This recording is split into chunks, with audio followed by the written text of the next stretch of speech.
Hey guys, I'm Amy Rose with AMC Movie News with my man Dennis, the production manager over at AMC, and we are here for Sunday's Mail Bag. Thank you so much for joining us. Let's kick it off with this.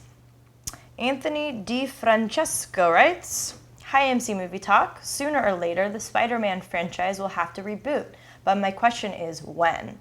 They're putting so much into this current franchise in order to map out a Spider-Man cinematic universe, but how long will it last? There are plenty of stories to tell with the character, and this franchise is hated by many just for being a quick reboot, which I find silly. I think it was a smart move by Sony. After the 4 planned movies, I think Sony should keep adding onto the universe they created with The Amazing Spider-Man and just recast the characters when needed. Do it James Bond style. What do you guys think? Thanks so much. Love the show. What do you think, Dennis? I think that would be a good idea. I mean, I don't like this, rebooting. While I did like the latest Amazing Spider-Man, and I do agree that it was quick for a reboot, but they had to do it for various different reasons. I liked it, enjoyed it, but I don't want to see every franchise doing that. That was, I think, a special circumstance because they needed to keep the license, and I think that they want to start over with a new director and everything. But I do think it would be cool if they do just keep on going with it, and if let's say Andrew Garfield says, okay, I'm done with it, they cast a new one and keep the same storyline going. Now, whether they can keep it cohesive or not is another story. If they can, I think it would be great. If not, then they need to find out a way to, kind of like the second Hulk with Edward Norton, just do the little intro in the beginning and the titles, and then just get into the story. Yeah. So that's how I feel about it. Yeah, I feel like, Sony's going to keep making these movies until the end of eternity, obviously. There's no way this will ever not be in Sony's hands. So now that's settled. I do think it'd be cool, since there is so much material they could pick from, to continue the storyline. But I think in an effort to keep it feeling fresh, that they're going to just keep rebooting it simply like they're doing, because there are a certain amount of villains that they like to use, and they're generally the same ones. I mean, can you imagine in Batman if we didn't see Joker? Like, there's no possibility. Like, he's one of the most famous villains ever. So I just feel like there is, while there are a lot of different villains to pick from, there are some favorites from the fans. There are some that test the best on screen, and I feel like in an effort to just keep it feeling fresh, that they're going to keep rebooting it. I mean, that there is already locked 4-picture deal for Mark Webb is a pretty big deal. I did really like The Amazing Spider-Man. I do love Sam Raimi, minus the 3rd film. Oh dear. Oh dear. But I really did like, what he created, and I do think it's smart. Andrew Garfield, to me, is better in every way than Tobey Maguire. He just doesn't have this, I don't know, I'm not going to bash him. Love you, Tobey, but I just think Andrew Garfield is much more the Spider-Man that I want to see. But, who's to say that there aren't plenty of other actors that would do a great job as well, and other directors that would show us yet another version of this. So I just think it comes down to Sony wanting to pull from one section of the pool that they love so much and that tests so well with fanboys and audience, that I don't think they'll continue the story. I do think they'll just keep rebooting it fresh out. That's my guess, but we'll see. All right. The next question comes from Jaleel Birsawek. Hey, AMC Movie Talkers. Love the show and the new studio. Just wanted to know, I hear you guys talking about movie trailer reviews, and I'm wondering if I don't look forward to the new, I think he's asking if we are looking forward to the new Need for Speed movie. I know I am, but are you looking forward to it, or do you think it's just a Fast and Furious ripoff like some people? Thanks, and keep up the great work. I am looking forward to it. I actually had the pleasure of going on that set visit in Detroit a couple months ago, and my biggest excitement is Aaron Paul. I mean, he is such an incredible actor. Anyone who has seen Breaking Bad knows that the man, he can do anything. Like, there are a couple scenes in that show that I was right there with him. I felt the pain. I felt the torment, everything he wanted to bring to the character, I felt. So I just think I'm really excited to see. And I feel like there are so many people that are in love with the show like we are, that he must have had so many offers. So for him to want to do this film is big to me. And Scott Waugh is the director, and he obviously did Act of Valor, so he has a very, very distinctive approach to these kind of films. And, you know, I can't reveal too much about the actual visit yet. You'll see my piece soon, but they, you know, it is from very, very much the first-person narrative. Like, you're in the car with them, and I think that's kind of what he did with Act of Valor, too. You know, he made it feel like you're right there with them. So I think his approach, plus the talent of Aaron Paul, and, you know, who doesn't love fast cars? I don't think that it's going to be as cheesy as the Fast and Furious franchise. I think it's going to take a much more serious approach about this underground world and, you know, the trouble that Aaron Paul's character gets in. And it takes place in many other cities, you know, right here in the U.S., which is really cool. So, yeah, I am excited about it. I think it looks really cool. And Aaron Paul, man, what a career you have ahead of you. I'm so excited to see what he does. Are you excited for it? I'm looking forward to it. I don't know if I'm excited for it, just because, I mean, I'm a big Aaron Paul fan, love Breaking Bad. The trailer that we saw was better than I expected. Yeah, it's cool, right? Yeah, and as far as the director, I saw Act of Valor. As a whole movie, I didn't care for Act of Valor, but the action sequences were done very well. And so I think with Need for Speed, I think with the car chasing, I think he's going to deliver on that. The question is more, okay, is the story going to be there, and is he going to, because even as much as a great actor Aaron Paul is, you still need someone there to direct you. And let's see if he can do that, you know? We know Aaron Paul can deliver, but let's see if the director can get that performance out of him and put the whole story together. So I'm cautiously optimistic about it. And I think it's cool that technically it is based on the game, but that they developed a whole like new storyline for it, you know? So I don't know. I have a lot of faith in Disney right now. Sue me. I think what they've done with their properties is great. So we shall see. On to the next. Michael Anderson writes, "Greetings and salutations, AMC Movie Talk. A week or two ago, you mentioned Man of Steel being held down by people's bitter memories of Superman Returns, and how Man of Steel wouldn't have had the same effect on Superman versus Batman.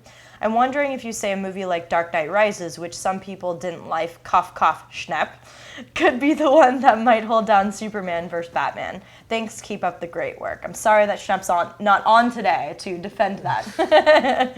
What do you think? I don't think it will. I think compared to like with Dark Knight Rises and Superman Returns, I think there was much more of, especially from the general audience, a more of whatever about Superman Returns versus Dark Knight Rises. I think it's less. It's a very vocal minority, but it's not as great as Superman Returns. And I think that Nolan fans, they're very, very diehard. They're going to. I'm a huge fan of Christopher Nolan. I'm not a Christopher Nolan fanboy. I'm not a fanboy of anything. I don't think he can do no wrong, but I do think he's brilliant. Yes, but there are fans out there that think like, you know, how dare you insult exactly my everything. man. Yeah. You know, like because people think Dark Knight Rises is the best of the trilogy, which I think it's the weakest. I think by far the weakest. Oh yeah. I think it's like Dark Knight, Batman Begins, and then Dark Knight Rises. I still like Dark Knight Rises, but I don't think it's going to affect Batman versus Superman. I think people are excited. People really like Man of Steel. In general, most people like Dark Knight Rises. I think everyone's just excited to see those two battle.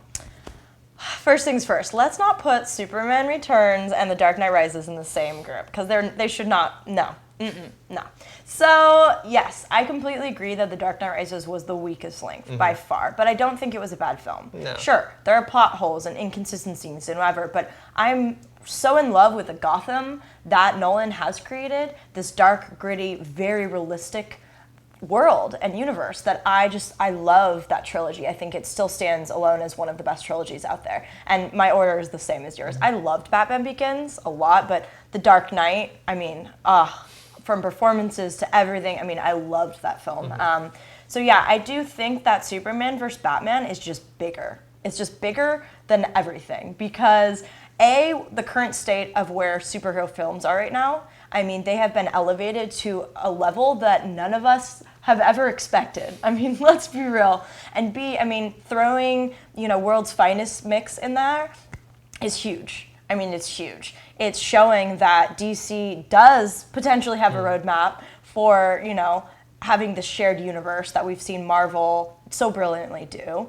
And I just think that it has so much heat around it. And Man of Steel, I mean, that was a really solid film. It really was. And I think it did unite fanboys and non-fanboys alike with this world. And I think Zack Snyder did a really solid job. So I'm really excited for this next one. And I just think that the property and the state of where our industry is at is larger than possible negativity surrounding, because not everyone liked Man of Steel. Yeah. I just think that it kind of has taken on a life of its own, and that it's going to make a lot of money, period. Yeah, I think the curiosity factor alone from people who aren't even comic book fans, like, oh, there's a Batman versus Superman movie, I'm going to go see that. That's why I know they're not going to call it World's Finest. No, I mean, that's the thing. I know. I just hope, I'm just glad it's not Man of Steel 2, or even, I mean, I'm okay with even Superman versus Batman. I think it's straight up. You know what we're about to get. Yes. But 2015, can we talk about that for a minute? What a year for film we're about to get. I am so excited.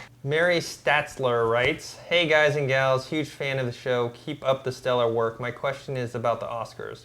What are some of the strongest performances you've seen so far that you think deserve a Best Actor and Best Actress nomination? Thanks."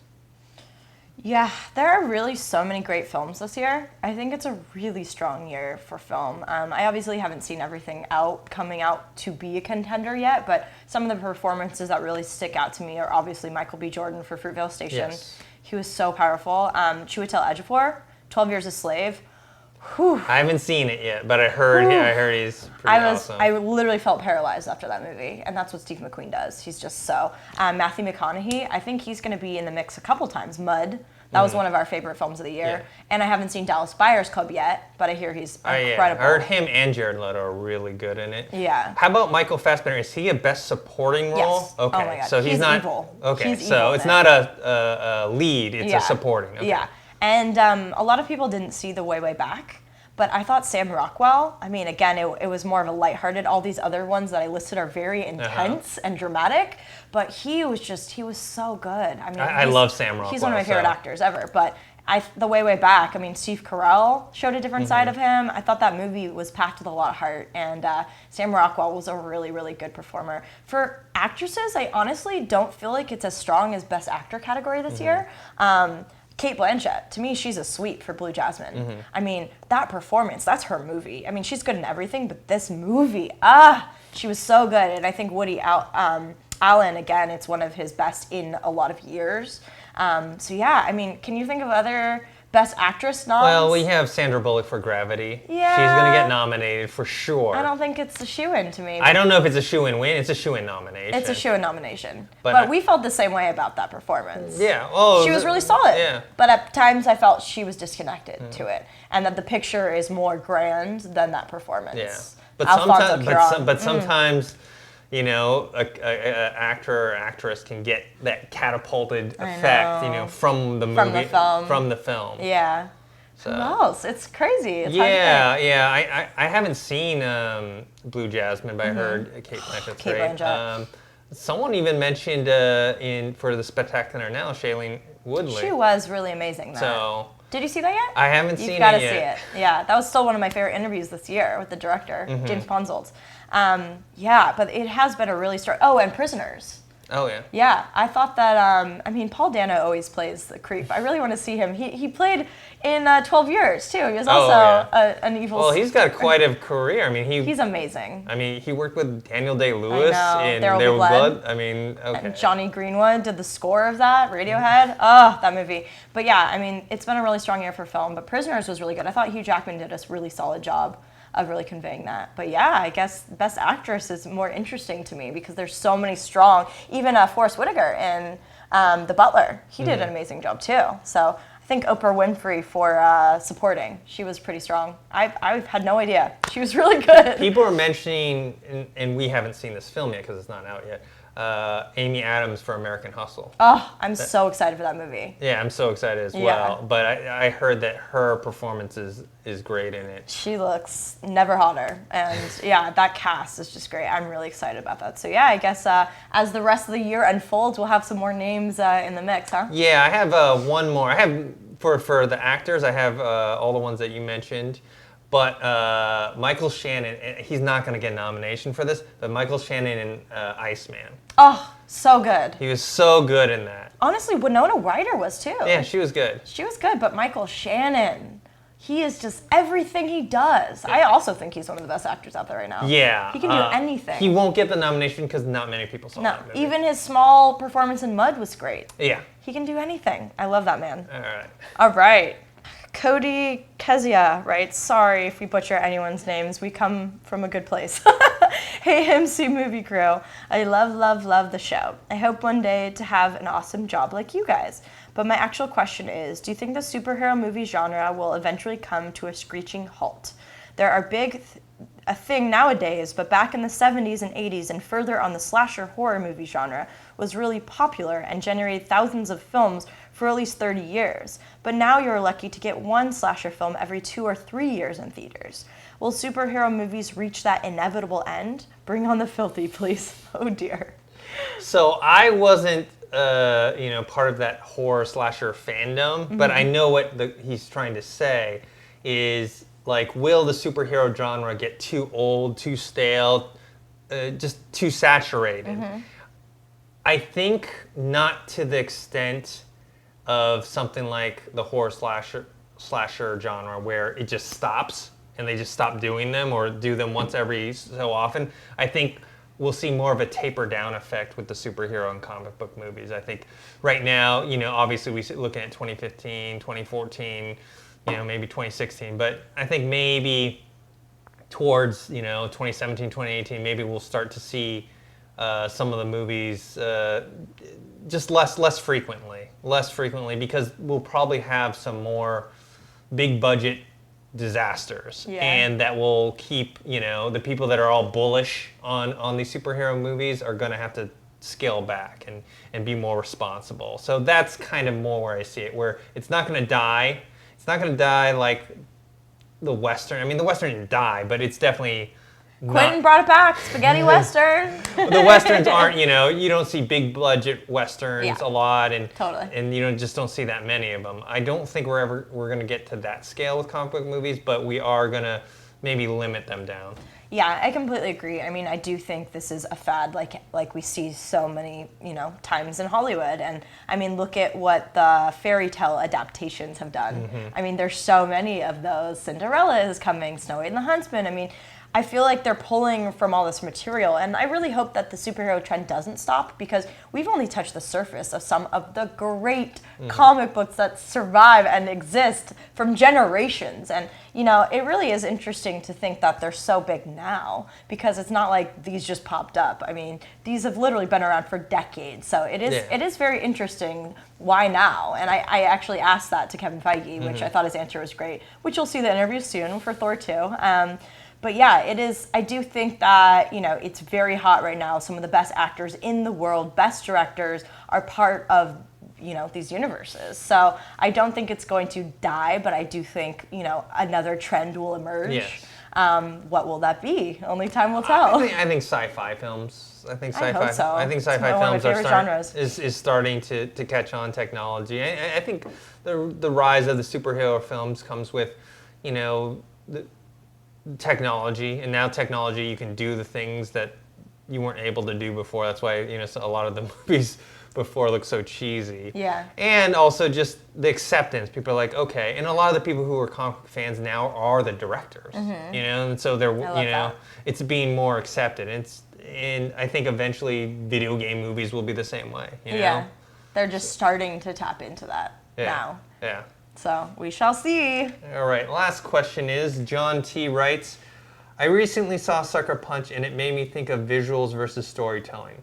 What do you think of directors collaborating on movies? Maybe one to do the pacing and narrative and the other to do the visuals. I know there are many factors to make this impossible, such as extra cost, difference in vision, consistent tone, and the Directors Guild allowing only one correct credited director except for established duos. Which brings me to one more question. How do you become an established duo? Yeah, I do think that there are some directors, I mean, Zack Snyder being one of them, that was known more for the visuals than, maybe the storytelling and the plot. And I think that, one thing that he's so good at is he wants to collaborate. He loves, taking a script from Goyer or this and tweaking it and doing that. And I really respect that because knowing your strengths is very important. And I think visually, while Sucker Punch, fell flat for me, I didn't love it. Visually, it was gorgeous. It was still a beautiful film, so I don't think it was a complete failure like a lot of people do. But I do think that, that's where the cinematographer comes in.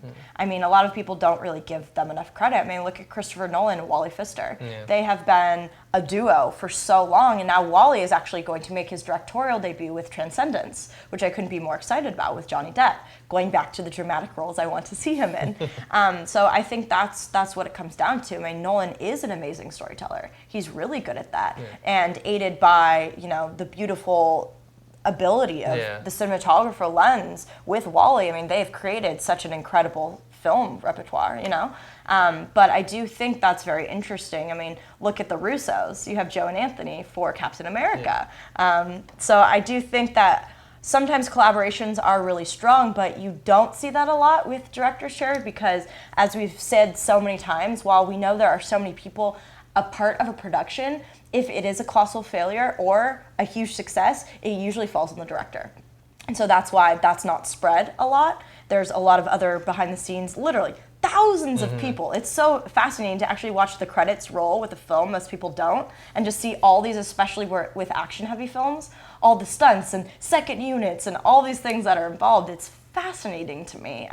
But I do think since it falls on the director that they usually do want one person to elevate or, have it fall on. But yeah, I haven't seen too many director duos. I mean, there are a couple out there. There's a few, but they're mostly a brother, like the Coen brothers, the Russos, so good. The Wachowski siblings. Oh God, Wachowski Starship. The Hughes brothers. So I don't think you see too many that aren't brothers. I mean, there's a few. Like Brian Taylor and Mark Neveldine are a pair. I don't even know if they're credited exactly with the DJ, because I know with Frank Miller and Robert Rodriguez for Sin City, I think Robert. Yeah, it's I think it's a big political thing. So getting established as a duo, I mean, it's just more about just making good movies. So I don't think you have to worry too much about that. But you're right. The reason why you don't see too many is because it does fall on a director, and the director has the singular vision for it. And if you're talking about visuals, the DP, the director of photography / cinematographer, he's actually a lot responsible for that area. So a director needs to pair with a good DP in order to get the visuals that he wants, and he does. I mean, the director is the final say in what happens, but the cinematographer brings that kind of like their knowledge, their experience, and their eye to it, and gives them the options. So I don't think you necessarily need what he's talking about because of that relationship. It already kind of exists. It's just not co-director, it's director, cinematographer. Exactly. Yeah. I mean, I think there are enough cooks in the kitchen, because then you have the screenwriter, and unlike Nolan, who usually writes most of his own films, it doesn't happen all the time with directors. So then you have 3 big players, and there's a lot of cooks. So I think they're doing just fine, and that the director should rely on his strengths, and like everyone else, if they need help in the writing department. That was my biggest problem with Man of Steel. It was the script. It wasn't the visuals. Snyder crushed the visuals. It was definitely the script. So maybe Goyer needs a little help on that, you know what I'm saying? But yeah, I do think it's an interesting question, though. And the Coen brothers, I feel like, are one of my favorite duos ever for just crushing that as a co-director duo, Cool. Well, that will do it for today. Thank you so much for joining us, guys. Where can people find you, Dennis? You can find me on Twitter @ThinkHero, or on YouTube, ThinkHero Pro. Cool. And you can follow me @AmyRosie on Twitter. And thanks again. We'll see you back in the studio on Monday. Have a great rest of your weekend. If you like this video, be sure to give it a thumbs up and don't forget to subscribe to AMC Movie News on YouTube. It's free and a great way to stay updated with all the latest movie news and check out our daily show, AMC Movie Talk. Also, don't forget to check us out on Facebook and Twitter to stay in the loop for our special prizes, giveaways, and contests.